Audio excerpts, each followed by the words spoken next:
in a positive way the obstacles that we need to remove from our path. We need to assess the integration with different national economies and beyond, and Africa under the grasp of the various prism of the international scene. In fact, you will see on the agenda the different items that are to be considered: the national integration, the work to be done at the level of the regional economic communities, and despite the particularly unstable economic environment. The report on the regional integration gives us what has been done in 2022. The achievements that are there are very diverse, varied, and correspond to the actions and projects that have been carried out by the regional economic communities in conformity with their priorities.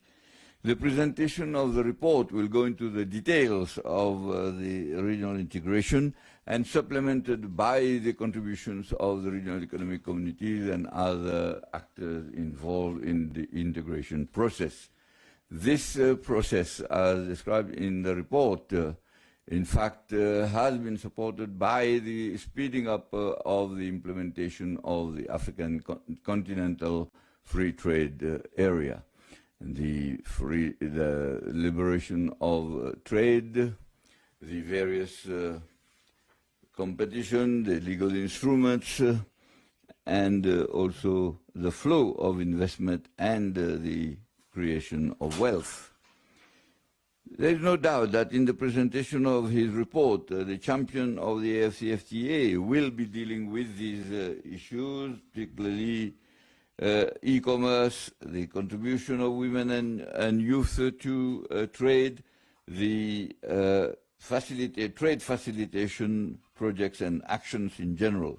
Excellencies, ladies and gentlemen, such progress cannot hide the constraints, the structural constraints that have always impeded our march. I want to point out the difficulties of financing for the implementation of the infrastructure program at the continental level.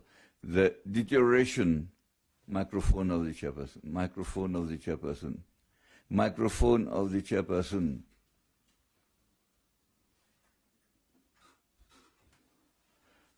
As those who are in charge of progress and fighting against terrorism and violent extremism. In fact, the protocol on the free movement of persons and goods cannot be forgotten in this march. In this regard, I reiterate my urging the leaders of the regional economic communities to, and those that have not yet done so, to ratify the protocol. We need to get out of this flagrant contradiction that is to have AFCFTA and also not to have the freedom of movement and goods. The African Union and the regional economic communities are already engaged in this cooperation, in this dynamics of cooperation with the entry into force of the revised protocol, and we should accelerate the pace in order to make it more operational and concrete. Then the regional economic communities between them, by pooling the various means of designing and execution of the development projects that will enable them to have a productivity scale. In fact, the dynamics cooperation between the RECs will have to be extended between them and also the AFCFTA. In fact, as stipulated in the treaty establishing the economic communities, we need to open up and remove the various constraints that are there. In this logic, we should welcome the progress made in the coordination illustrated by examples that is jointly carried out on the one hand between the African Union and the regional economic communities, and the regional mechanisms, and between the RECs and the mechanisms themselves. The first example is on the agreement of cessation of hostilities in Ethiopia under the auspices of the African Union and IGAD, and which has inspired the two organizations in the recent adoption of the roadmap on the Sudan. Indeed, the second concerned the initiative of inter-community, regional economic community cooperation between ECAS and ECOWAS in maritime security. The third one concerns the efforts for resolving the issues and problems in the Great Lakes region.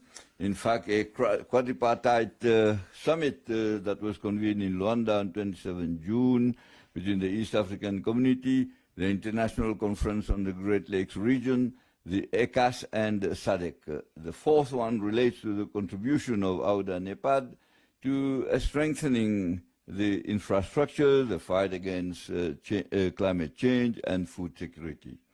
The fourth one is embedded in the platform of exchange of information in real time between the RECs and the regional mechanisms, the member states and the Commission of African Union, as prepared for within the framework of conflict prevention and management. In fact, to institutionalize this coordination and to give it a more formal the division of labor between the African Union, the regional economic communities, the mechanisms, the member states, indeed, is on your agenda and is being finalized. In fact, a retreat that was held last month between the PRC and the Commission was held in Kigali, and then we are waiting for the final report in order to enrich the final report that will be presented and then be considered by the regional economic community. In fact, the functional optimum functionality, the coordination should extend its field of action to include such as the financial institutions, the think tanks, the various research institutions, the UN Economic Commission for Africa, and the civil society and the private sector. In fact, the integration that we are talking about should and be built only by taking into account the geopolitical situations and the economic situations as they are happening in the world, because Africa is suffering the consequences of world governance and the effect of the financial crisis which is felt by Africa. In fact, Africa should come up with its own African common position dealing with trade, migration, development financing, and the conflict resolution. Talking of climate change, we have seen the consequences, and President William Ruto, in his capacity as the chairman of the conference, the Committee of African Heads of State on climate change, in fact, has been fine-tuning the presentation and defending the interests of Africa.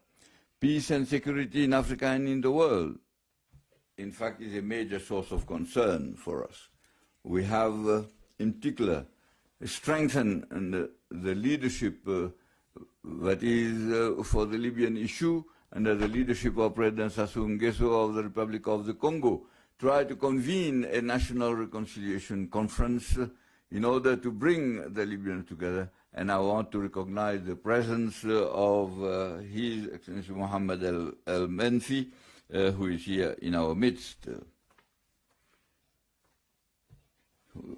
The Sudanese crisis, which is a very serious thing, in fact, should mobilize our efforts with IGAD and others. We need to mobilize humanitarian aid and bring the Sudanese themselves in an inclusive dialogue in order to come up with a civilian government that will be able to implement an emergency economic, humanitarian and security program, and as soon as possible. The meeting of the neighboring countries in Cairo held 3 days ago at the initiative of His Excellency President Al-Fattah al-Sisi, in which I participated, in fact, has strengthened and enhanced the mobilization of Africa in solidarity. In fact, it is crucial, and we give special attention to the coherence and also the efforts that we are making together with the international community in order to ensure an orderly African leadership on this African problem, which is very sensitive. Obviously, the situation in the Sahel, particularly with the G5 countries, continue to be of concern. Several countries in this area, in this region, and the various attempts that have been made for a transition, in fact, to have democratic elections. The African Union and the appropriate regional organizations are trying to help these in order to restore constitutional order in accordance with the principles and the aspirations of the peoples concerned.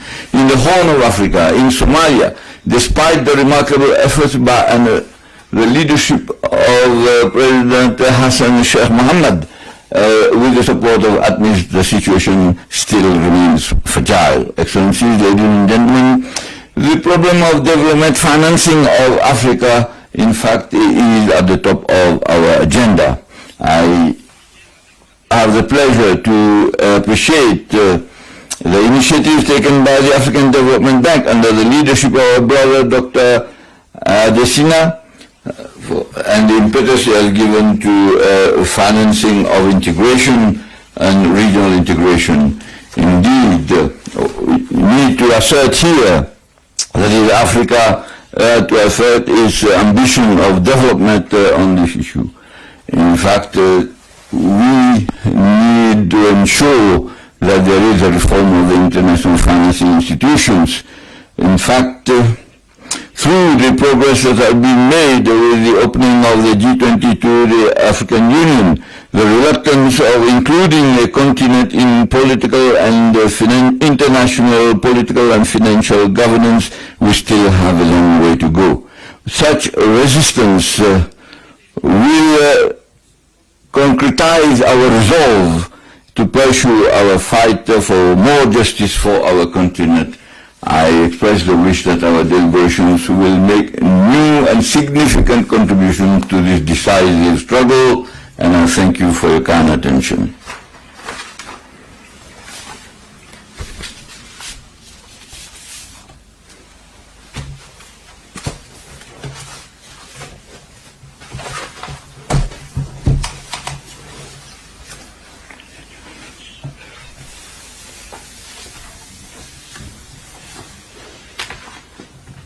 The important role of the United Nations as the key contributor to an empowered and transformed Africa in line with the Sustainable Development Goals and Agenda of 2063, I now have the pleasure to invite Her Excellency Madame Amina Mohammed, Deputy Secretary General of the United Nations, to deliver her statement. Your Excellency.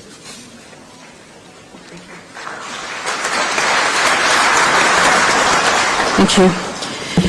Your Excellency, Azali Assoumani, the President of the Union of Comoros and Chairperson of the African Union, Your Excellency, William Ruto, President of the Republic of Kenya, our warmly welcoming host, Your Excellency, Musa Faki Mohammed, the Chairperson of the Commission of the African Union, and my brother, Excellencies, women and youth of Africa, distinguished delegates, Asante Sana. It is really a great honor to join you at the 5th mid-year coordination meeting of the African Union, the regional economic communities and the regional mechanisms. I would like to thank the Government of Kenya for the warm welcome home and the African Union for inviting me to share some reflections. This year's meeting provides us with yet again another unique opportunity to consolidate common ground in shaping and implementing Africa's narrative to meet the ambitions of Agenda 2063 and the aspirations of African people. Excellencies, today our world continues to face unprecedented crises, from the socio-economic impacts of COVID-19, a climate emergency, and the knock-on effects of the war in Ukraine. None of us need reminding that Africa played no part in creating any of these challenges. unmet commitments by the international community to financing, to climate action and adequate humanitarian responses have further aggravated the obstacles to the efforts made by Africa and its leaders to implement Agenda 2063. Meanwhile, we see renewed conflict and extremist terrorism are wreaking havoc across the continent, resulting in lost decades of development and millions of displaced persons and refugees. These calamities are leaving a generation of our young people, especially women, with the anxiety of a tortured present and a deeply uncertain future. Let me salute you as African leaders. Against this challenging global and continental backdrop, you continue tirelessly, day after day, here and abroad, to make the powerful case for Africa. Africa is the new horizon of possibility and as the source of solutions for its own challenges and those of the planet. Excellencies, you have the United Nations' complete solidarity. In just one important demonstration of this support and solidarity, the Secretary General continues to call the G20 for meaningful climate action that will end the addiction to fossil fuels so that we may address the imperative of a 1.5-degree world. He also continues to call loudly for the SDG stimulus, tackling debt distress and increasing fiscal space through the reallocation of additional SDRs to the African Development Bank initiative, and the reform of the current global financial architecture, which is today morally bankrupt. Excellencies, if African solutions to African challenges and opportunities are to be more than a slogan, we must have a strong voice in the G20, defining Africa's innovation and ideas, and we must also have unified action by African leaders to disrupt the unacceptable status quo. We applaud the strong voices of President Ruto, President Macky Sall, and President Ramaphosa at the recent summit of a new global financial pact in Paris. You're here today to discuss, among other very serious issues, the African Union's reforms, the second 10-year plan of Agenda 2063, governance issues, and the work of the regional economic communities and mechanisms. As you do so, you will need to ensure that your cohesive voice and common positions come together to shape the upcoming G20 meeting, the UN General Assembly, and the SDG Summit. It will also inform the Climate Action Summit, the commemoration of the UN Declaration of Human Rights at 75, and the World Bank IMF fall meetings on reform, and then the last of the meetings of the year, the Paris Climate Stocktaking at COP28. The United Nations remains committed to accompanying the continent with the framework of Agenda 2030 as it informs Agenda 23, but also as you navigate these international rough waters and through these milestone summits. Finally, Excellencies, allow me to end with a plea to all of you. As an African woman and a very proud Nigerian, mother of 6 and grandmother of 4, I have an intergenerational stake in Africa. The continent faces a moment of reckoning when the world appears to take its gaze off Africa. We may appear down, but we are far from out. And as our leaders, we continue to count on you to forge a path towards delivering the vision for Africa that is enshrined in the 2063 agenda. Excellencies, this will not happen unless we stand united, with no light between you. As we say in Africa, if the wall cracks, the lizard will enter. And it needs you to be determined to live up to the courage of our convictions with a sense of urgency. It is this unity that we must draw from on the depths of Africa's turbulent history, but also our shared values and a sense of common purpose. Ultimately, Excellencies, it is Africa's very dignity that is at stake for us and future generations. In the words of late Kwame Nkrumah, who inspired Agenda 2063, I quote, "We in Africa, who are pressing now for unity, are deeply conscious of the validity of our purpose. We need the strength of our combined numbers to protect ourselves from the very real dangers of colonization, returning in disguised forms. Excellencies, ladies and gentlemen, friends, the women and youth of Africa, thank you for this opportunity, and I wish you constructive and productive meetings. Asante sana.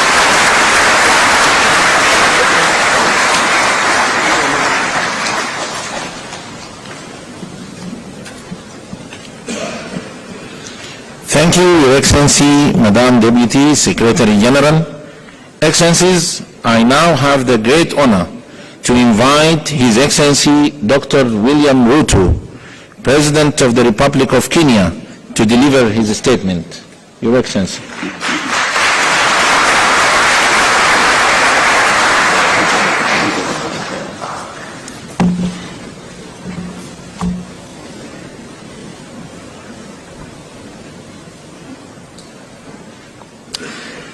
Thank you very much.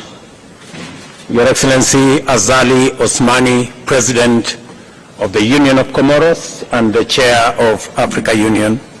Your Excellencies, Heads of State and Government, Your Excellency Mr. Musa Faki Mahamat, the Chairman of the Africa Union Commission, Your Excellency Isufu Mahamadou, Champion of the SCFTA and former President of Niger, Your Excellency Amina Mohammed, Deputy Secretary General of the United Nations, heads of organs and institutions of the Africa Union, regional economic communities and regional mechanisms, honorable ministers, the Honorable Anwar Guru, Chairperson of Council of Governors, the Honorable Johnson Sakaja, the Governor of the City of Nairobi, honorable members of Parliament, Excellencies, ladies and gentlemen. I am greatly honored and delighted to and I have a high privilege to have this opportunity to welcome you to the city of Nairobi and to Kenya. The opportunity to host this summit and your visit to our country does a tremendous honor to our nation. I welcome all of you, Your Excellencies, ministers, and our friends from across the continent and beyond to Kenya. Let me just give you one or two tips about Kenya. First, around the city of Nairobi, it is a city that has a canopy of very green on one side and also a national park in the city.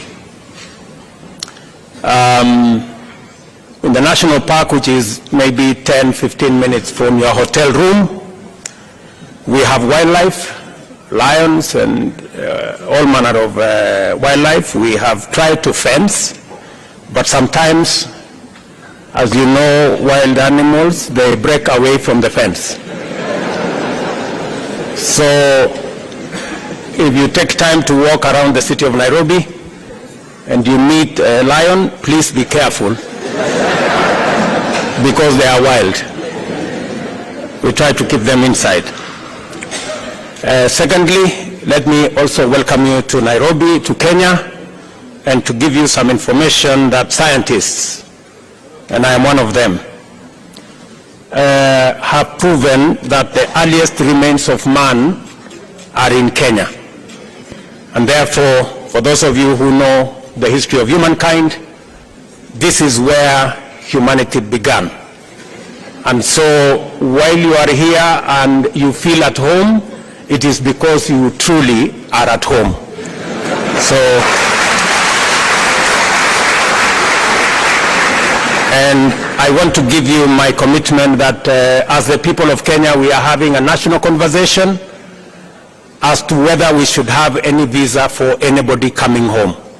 So next time, next time you come to Nairobi, you might not need a visa.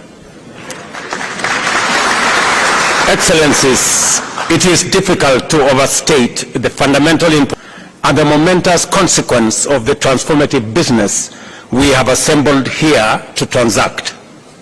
You will recall that as a continental political community, we resolved unanimously to pursue the integration agenda with greater vigor and focus. This commitment was underscored by the decision to formulate a suitable framework to effectively coordinate the diverse efforts undertaken through our 8 regional economic communities and various mechanisms that is part of the ecosystem of the AU.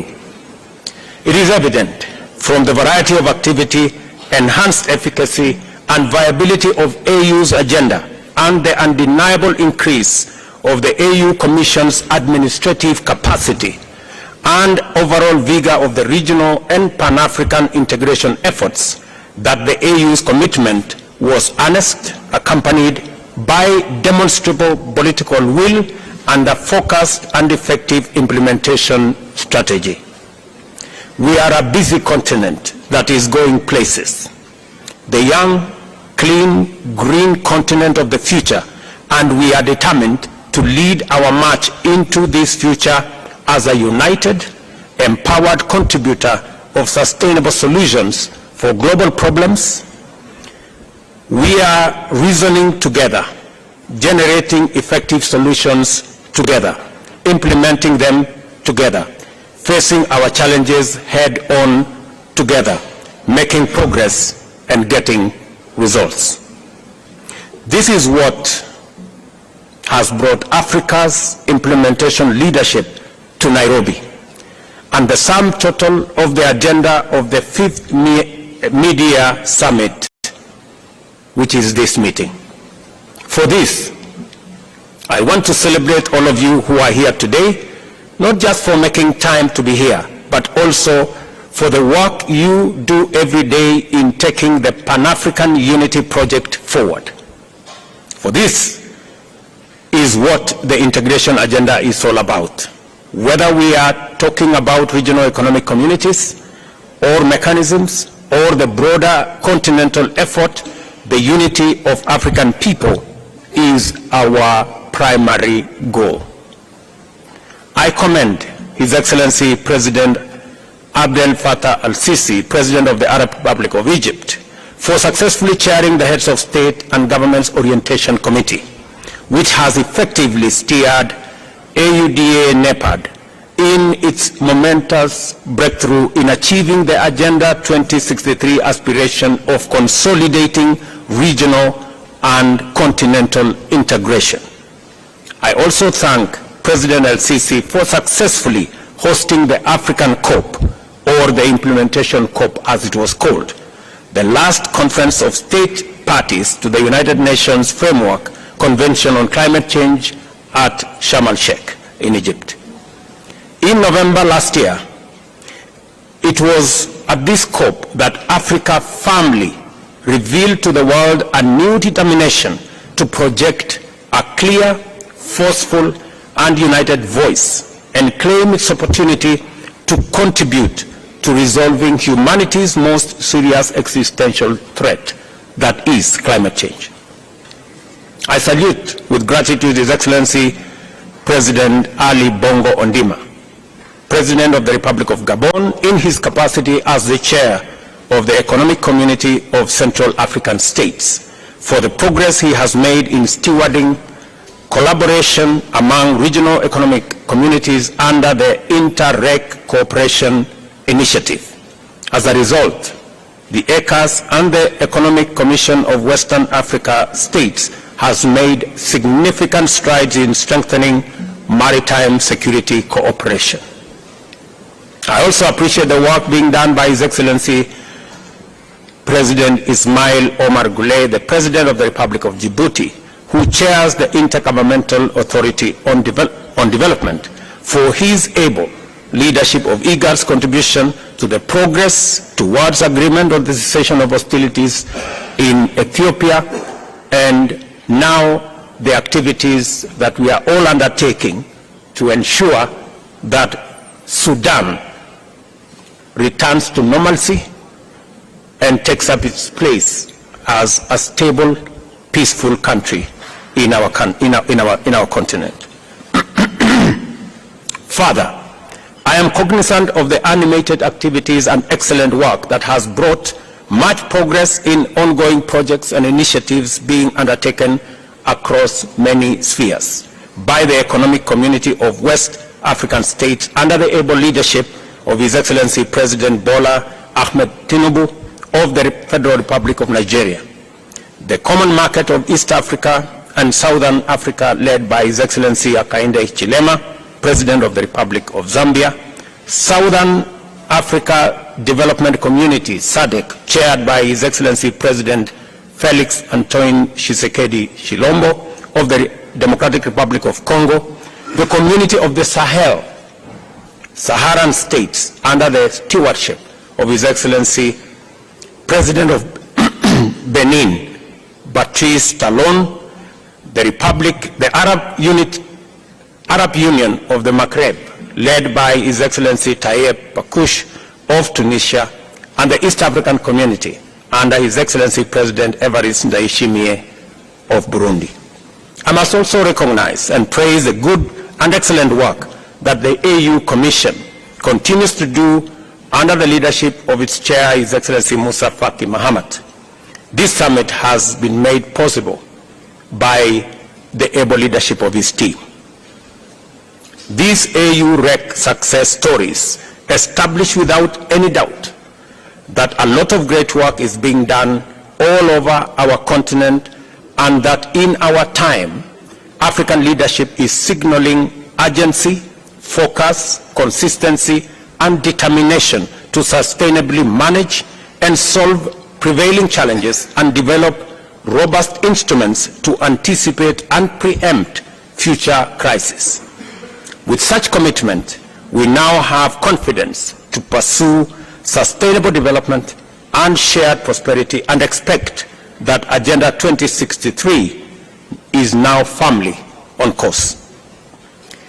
The most compelling signal that African integration is unstoppable and that it will open doors for unprecedented socio-economic transformation is the progress we have made in implementing the Africa Continental Free Trade Area. We must all be proud of this magnificent project and historic achievement by and for ourselves, whose positive effects will reverberate throughout the world for a long time to come. I am not exaggerating. Let us consider the bare facts of the matter. This single mechanism has inaugurated the world's largest free trade area. Under it, 54 countries have agreed to create a single market with a population of 1.4 billion people and a GDP of US dollars 3.4 trillion.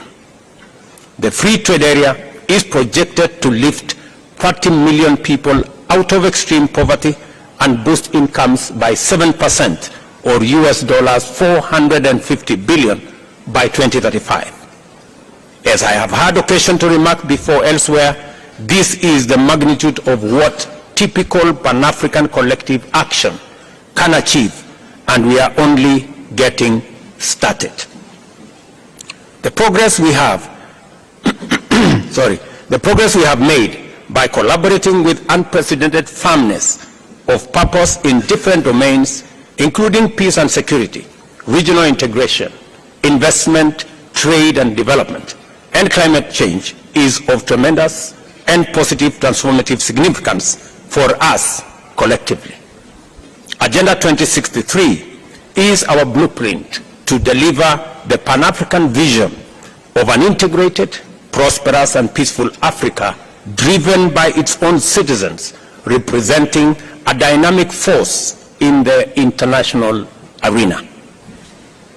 Therefore, it is more critical now than ever before that we marshal our collective consciousness, willpower, solidarity and unity to fulfill our fundamental generational mandate of introducing Africa as a new global power, ready and able to provide leadership towards a new industrial age that shall simultaneously usher in an era of inclusive development, shared prosperity, and effective climate action.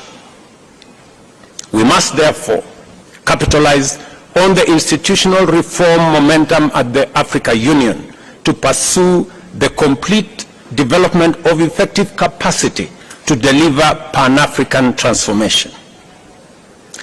To do this, self-reliance, ladies and gentlemen, is essential. And a fit-for-purpose institutional architecture is indispensable at the AU. At the moment, over 60% of our program's budget is financed by partners. The demands of our challenging time require an AU that can pursue multiple urgent and critical interventions using internally mobilized resources.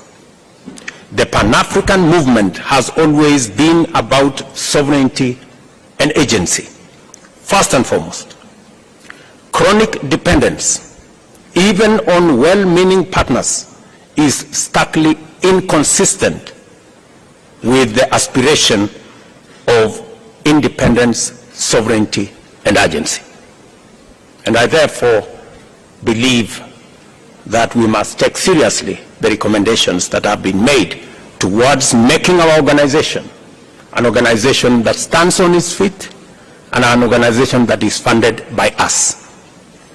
This is why we must make progress in exploring, developing, and implementing solutions like the Kigali Decision, AU Decision 605 of 2016.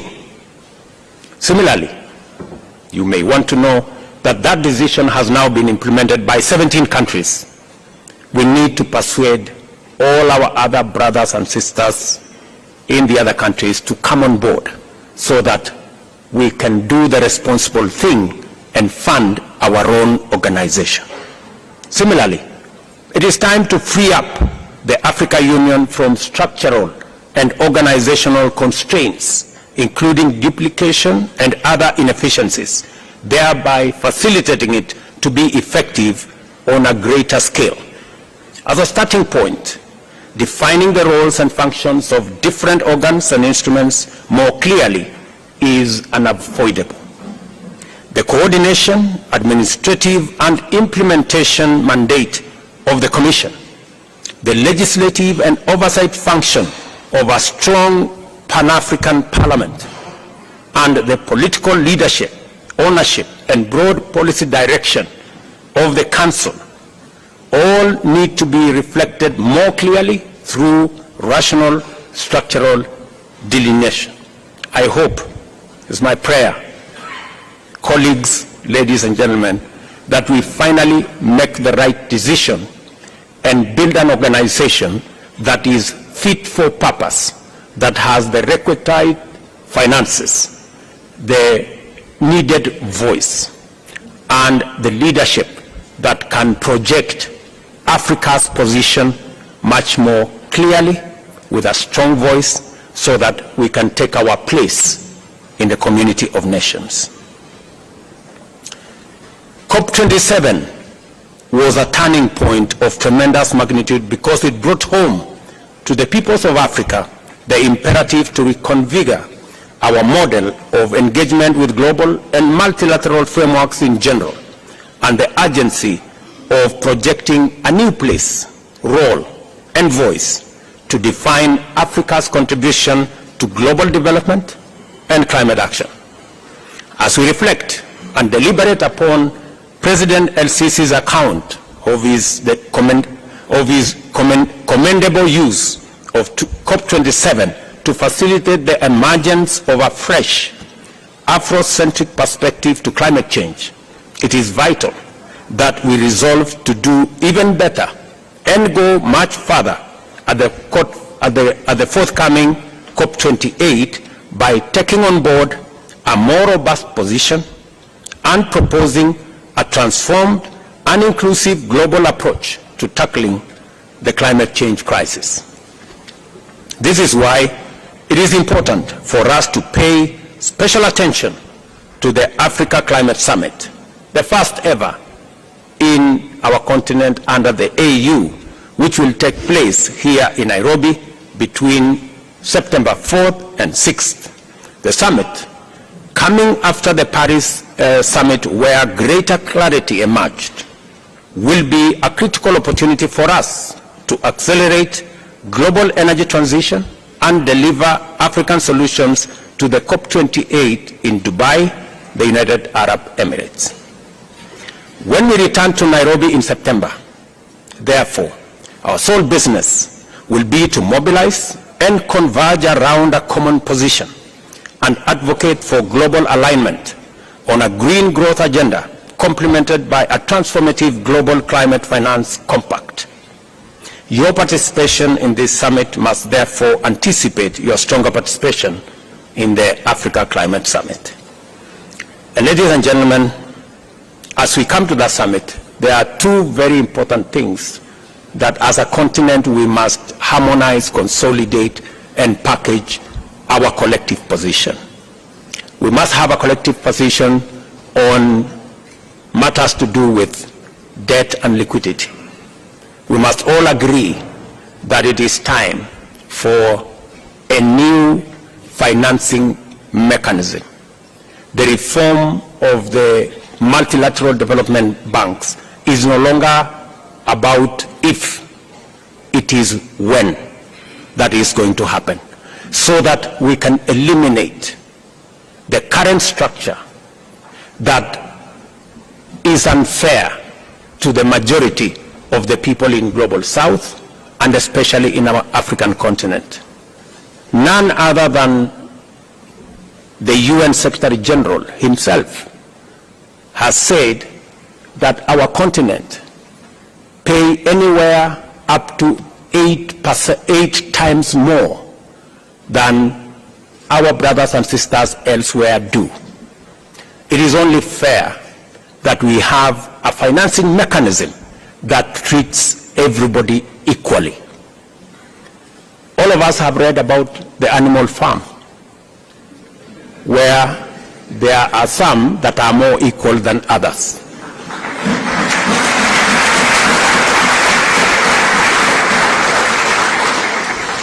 Our position is that we don't live in the animal farm, that we treat each other, and all of us are treated by a financial system equally.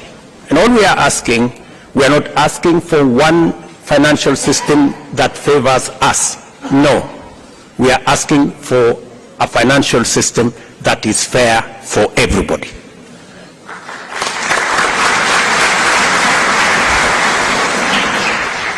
Part of the challenges we have of liquidity, part of the challenges we have in debt distress is actually caused by an unfair financial architecture that makes us pay interest more than others.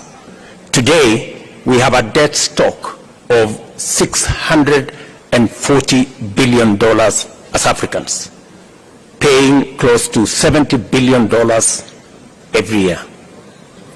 If we had a fair financial architecture that treats everybody fairly and that does not profile Africa as risky, we would be paying less than half what we are paying today in debt repayments. So we are simply asking that we have a conversation, a candid conversation on having a fairer financial system, and that is why the reform of the multilateral development banks is an urgent necessity. And secondly, that we were left behind in the fossil fuel energy industrial development. God, in his own wisdom, has put Africa at the center. We have climate change as an existential crisis to humanity. But also, we have green energy, which we have renewable energy, which we have in plenty, as a development imperative to be able to go into the future. That puts us at the center of the solution of the crisis of climate change.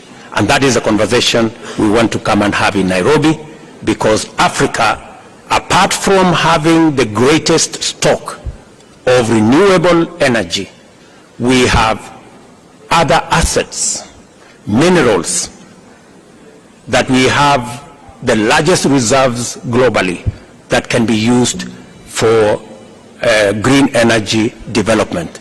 We have the largest reserves of uncultivated arable land that can drive, according to Adesina, my brother, we can increase grain in our globally by up to 100%, maybe even 200%. We have the youngest population, the youngest global workforce in our continent. Ladies and gentlemen, we have what it takes to provide a solution for both decarbonization, taking the world into green industrialization, and also ensuring that we decarbonize everywhere globally. So those are the two things that we must focus our attention and be able to position our continent appropriately. And that's why I said earlier, we need a fit-for-purpose organization, and we need to fund the organization ourselves. You all know it is said, he who pays the piper calls the tune.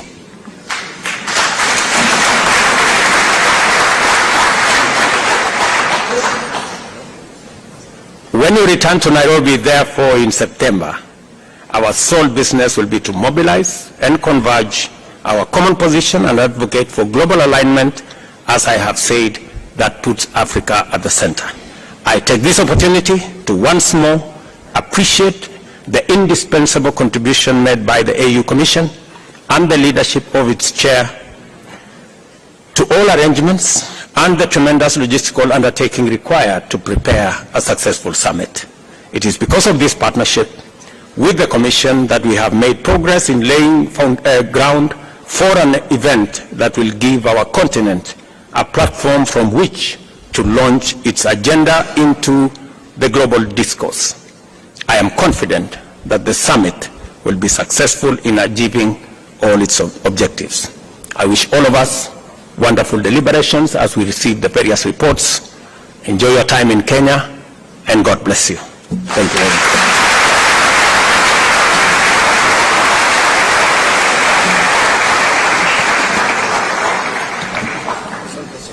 Thank you very much, Your Excellency, Mr. President, for your statement.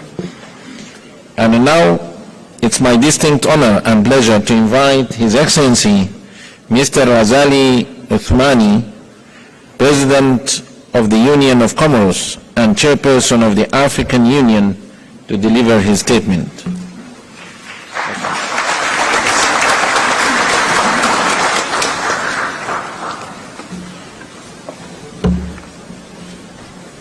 Mr. William Ruto,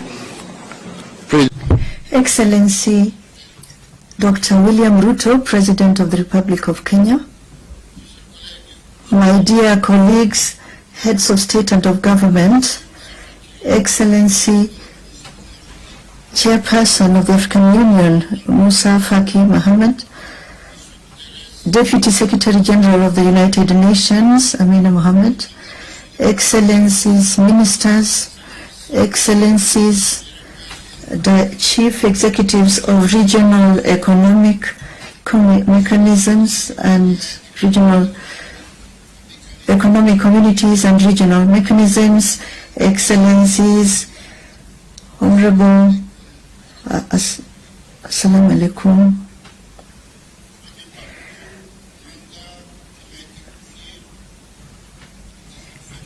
The midway, halfway through the mandate entrusted to me on October 18th in Addis Ababa, we are gathered here today in this beautiful capital of Nairobi for the 5th Media Annual Coordination Meeting of the African Union. I would like to first begin by expressing my sincere thanks to our brother, William Ruto, who I call my brother in my language, and his government, and as well as the peoples of Kenya, for the very warm welcome extended to us, and to express to him on your behalf and on my own our deep gratitude.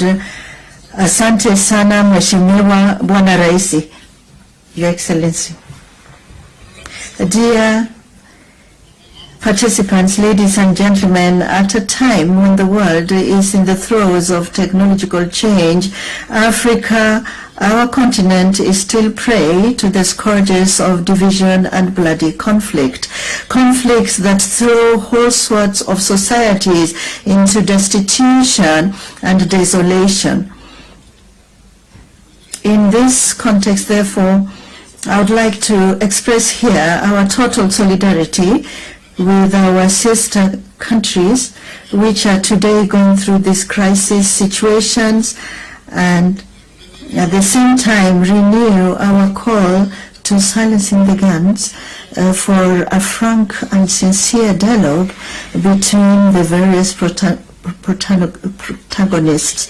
It is through the dialogue that we will succeed in transcending our differences and in removing the obstacles that stand in the way of our progress towards an Africa that's integrated, prosperous, and peaceful that we all so earnestly desire. Since our February summit in Addis Ababa, and deeply convinced that peace and security are the driving force behind our development strategies and programs. Indeed, I have, in consultation with President Musa Faki, my brother, initiated contacts with the main players in the Sudan crisis with a view to finding a peaceful way and to support all initiative in order to arrive at a peaceful solution. This fratricidal conflict has not only led to the loss of many lives, but has also driven thousands of people into exile. It is with the same concern also that I have dispatched an emissary to Mali and to Burkina Faso to inquire about the state of progress of the transition process in these sister countries. I dare to hope that the holding of the constitutional referendum in Mali will be a first step towards a transparent, inclusive, and peaceful elections. Also, I visited Guinea-Conakry, where I conveyed the African Union's message of peaceful transition, culminating in a rapid return to constitutional order through open, free, and fair elections. The quadripartite meeting held on June 27th in Angola on the crisis in the east of DRC under the aegis of the African Union, and in which I took part, is part of this desire to contribute to resolving this conflict, which has already lasted more than 2 decades and is destabilizing the region and indeed the whole of Africa. We also undertook a peace mission to Kyiv and St. Petersburg, a report of which will be presented to you later today. In this globalized world, no country, however large or powerful, can claim to be immune to war or its consequences. Ladies and gentlemen, on the multilateral front, following the footsteps of my predecessor, my brother, President Macky Sall, I continued our advocacy at the G7 summit in Hiroshima, calling for Africa's place on the United Nations Security Council as a permanent member, as well as our membership of the G20. Nor did I fail to raise the question of debt and energy, 2 major issues that seriously handicap the development of our continent. Throughout this journey, I have also been able to count on the invaluable collaboration of the chairman of the African Union Commission, our brother Musa Faki Mahamat, and his teams, as well as on the support of the members of the conference bureau. I'd like to DRC. I'd like to extend my great thanks to the DRC. I'd like to express my sincere thanks to them all. Dear colleagues, ladies and gentlemen, the acceleration of the Continental Africa Free Trade CFTA, our significant progress over the past 6 months have confirmed once again and our conviction that this continental common market is a great opportunity to achieve the Pan-African vision of an integrated, prosperous and peaceful Africa. Currently, the achievements include, among others, the establishment of an adjustment fund through Exim Bank, already capitalized at $1 billion for the benefit of AFCFTA. The member states, the establishment of a guided trade initiative in October 2022, which has enabled the AFCFTA to adhere to this initiative. The officialization of peace and the settling of payments which facilitate intra-Africa payments in African currency will then reduce the cost of currency transfers. As you can see, these are concrete actions that provide real grounds for hope, which is why I invite those member states that have not yet ratified and deposited their instrument ratification to do so as soon as possible. The achievement of our objectives are set out in Agenda 2063. This depends on that.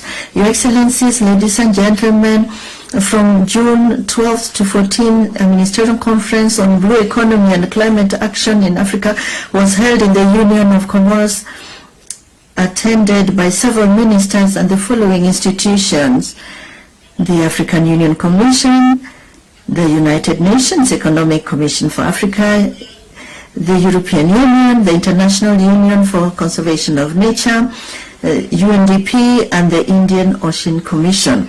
The conference was in accordance with the theme of the year, namely the acceleration of the FCFTA. In fact, intra-Africa trade is mainly carried out by road and sea. And therefore, it has now been established that the implementation of the AFCFTA could double the sea freight from 58 to 131.5 million tons. As a result, the development of the sea transport, this appears as one of the key factors for the success of Africa's economic integration. Africa's island states, despite their structural fragility, are brimming with opportunities and potential, given the vastness of their maritime space, which is why the Manyora Declaration, the outcome of this ministerial conference, through the relevance of its recommendation, should constitute our roadmap in this area. With regard to the institutional reform decided upon in 2016 by the Assembly of Heads of State and Government to breathe new life into the African Union, we welcome the remarkable work carried out by the team of experts led by Professor Pierre Mukoko Mbonjo, who will share the main conclusions with us during this summit. The present media coordination meeting, for example, and the reduction in the number of commissioners are among the concrete results of this reform. Its aim is to enable us to evaluate, rationalize, and plan our various projects and programs in order to achieve genuine African integration.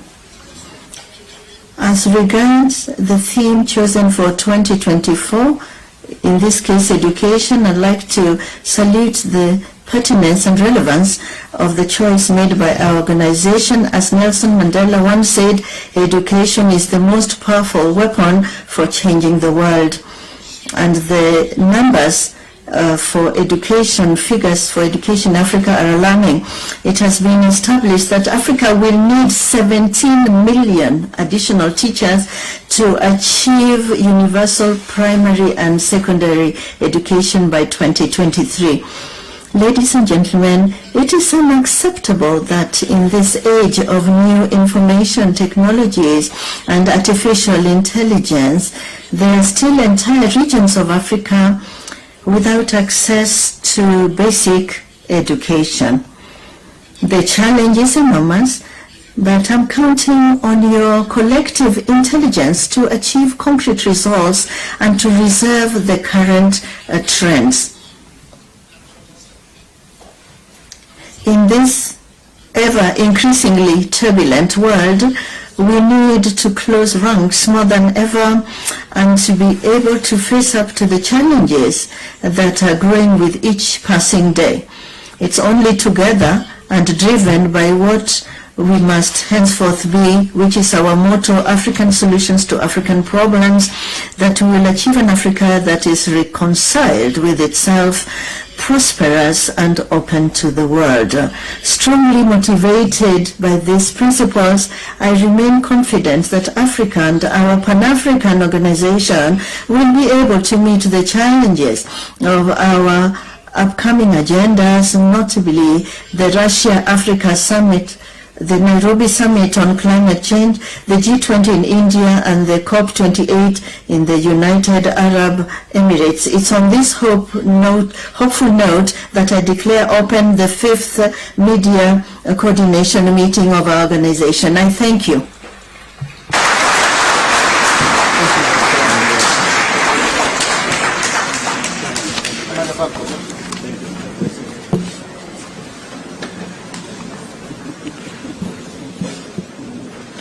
Excellencies, ladies and gentlemen, I wish now to invite all Excellencies, heads of states, heads of delegations, the chairperson of the African Union Commission, the United Nations Deputy Secretary General, the Deputy Chairperson of the African Union Commission, the heads of regional economic communities and regional mechanisms for the official group family photo of this meeting.